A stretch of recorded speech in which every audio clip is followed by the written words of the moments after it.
Qofse një këmbë do mund të shkruante vetë një libër mbi marrëdhënien e tij me letërsinë dhe me librin, cilës gjinie letrare do i përkiste ky libër nëse do shkruhej nga Shqipëria dhe nga shqiptarët? Do ishte një komedi, do ishte një roman coming of age, një tragjedi? Do më pëlqente që ta quaja një roman coming of age. Sigurisht që do kishte element tragjikomik brenda, por mendoj që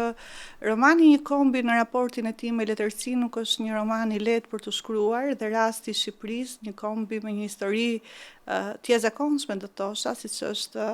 përpjekja jonë titanike për mbijetesë, por dhe përpjekja jonë për të ruajtur dhe për të përsosur në kohë gjuhën shqipe,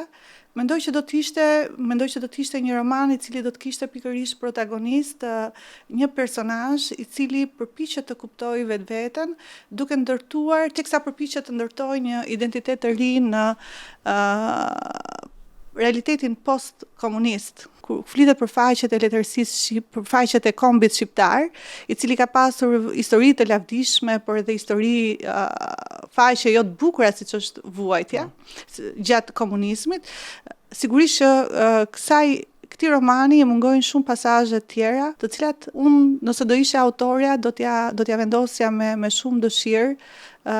për të krijuar ato kapitujt e një lloji lumturie dhe mungese apo një heshtje të gjatë që ta bënin më interesant në sytë e lexuesit.